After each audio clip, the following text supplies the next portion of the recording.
방금 사회자께서 제가 여러분들에게 용기를 불어넣을 주실 거라고 이렇게 이야기를 했는데 그건 불가능한 일이에요. 누구도 누구에게 용기를 불어넣을 수 없어요. 그 인간은 그렇게 생겨먹었어. 용기는 어디에서만 나오느냐? 자기한테서만 나와요. 누구도 용기를 불어넣어 줄 수 없어. 자기가 용기를 발휘하느냐 발휘하지 못하느냐 오직 자기 몫이에요. 이게 또 특히 청춘들한테 중요한 일이에요. 청춘들은 흔히 멘토를 찾아 헤매요. 매우 좋은 일이죠. 그렇지만 멘토를 찾아서 그 멘토하고 느낀 대로 하느냐 하지 않느냐. 멘토를 만나서 멘토가 느낀 대로 다 할까요? 그러지 않습니다. 멘토 다음에는 누가 있어야 되느냐? 멘토 위에는 누가 있어야 되느냐? 바로 자기가 있어야 돼요. 자기가 있어야 돼요. 그리고 자기가 삶이 힘들 때 어떤 위로를 찾아 헤매요. 위로를 찾아 헤매.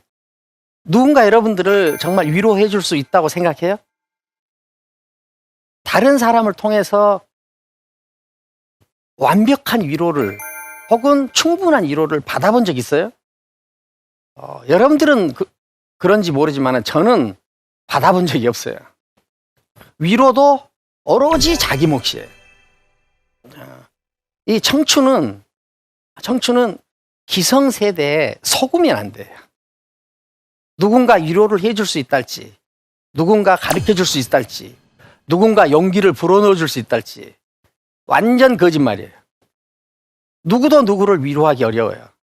누구도 누구를 멘토링하기 어려워요. 최종적으로는 책임과 출발점이 어디에 있느냐? 오직 자기 자신이 있다. 오직 자기 자신이 있다. 청춘은 이렇게 말 그대로 푸른 봄이죠. 푸른 봄. 푸른 봄은 시작의 의미가 있어요. 어느 나라든지 그 나라가 발전한다 하는 것은 푸른 봄들이 제대로 준비되어 있다는 뜻이에요. 그러니까 우리가 지내놓고 보면은 우리 역사나 삶이 다 기성세대들이 하는 것 같지만 사실은 청춘들이 해요. 그리고 그 청춘들이 그 역할을 제대로 할 때 그 나라는 발전하고 청춘들이 그 역할을 제대로 하지 못할 때 그 나라는 헤매고 있는 거예요. 우리나라는 세계 유례가 없이 발전한 나라죠. 이 발전을 했다 하는 것은 그 사회가 만든 혹은 목표와 이걸 아젠다라고도 하고 비전이라고도 할 수 있죠. 그 목표와 그 사회 경제적 조건, 그 나라가 처한 상황 이것이 일치할 때 그 사회는 발전해요. 그러니까 우리나라가 발전했다 하는 말은 그 사회가 해결해야 될 문제에 대해서 그 사회 모두 인식하고 그 문제 해결에 모두 다 몰입했다는 거예요. 근데 그 문제 해결에 몰입하는 세대가 누구냐? 바로 청춘들. 우리 오늘 제목이 문명과 청춘이죠. 그러니까 그 문명이 뭔지를 알아야 될 것 같아요. 인간이 사는 무대는 두 덩어리로 돼 있어요. 이게 두 덩어리를 하나의 무대로 해서 살아, 인간은. 한 덩어리는 뭐냐? 인간이 만들지 않은 덩어리예요. 인간이 이 세계에 오기 전부터 있었고, 인간이 살고 있는 지금도 있고, 인간이 사라져도 여전히 있을 것. 그렇죠? 그 다음에 이 덩어리는 인간이 만든 질서를 수행하거나 인간이 만든 원칙에 따라서 작동하는 것이 아니라 지가 가지고 있는 원칙에 따라서 지가 알아서 저절로 돌아가요. 지가 알아서 저절로 돌아가는 이 세계를 뭐라고 하겠어요? 말 그대로 자연이라고 해요. 자연. 그리고 한 덩어리는, 자연은 인간이 만든 세계예요? 만들지 않은 세계예요? 만들지 않은 세계죠. 그런데 이 자연 이외의 것들은 인간이 제조하고 생산하고 만들었어요. 그 제조하고 생산하고 만들었다. 이 말을 한자로 표기하면은 그것을 문이라고 그래요. 문. 여러분들 문자, 문학 할 때 그 문자예요. 문. 이거 원래 그린다라는 뜻이에요. 그러니까 다시 좀 인문적으로 표현하면은 원래 인간이 그리지 않은 세계와 인간이 그린 세계가 있죠. 다시 말해서 인간이 만들지 않은 세계와 인간이 만든 세계가 있어요. 그렇죠? 자, 인간이 만든 세계를 우리는 그린 세계라고 표현하죠.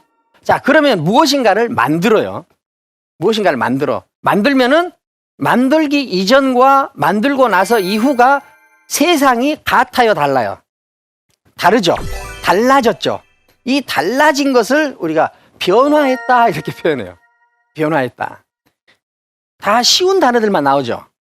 그리고 다 아는 이야기만 하죠. 원래 철학은 이런 거예요.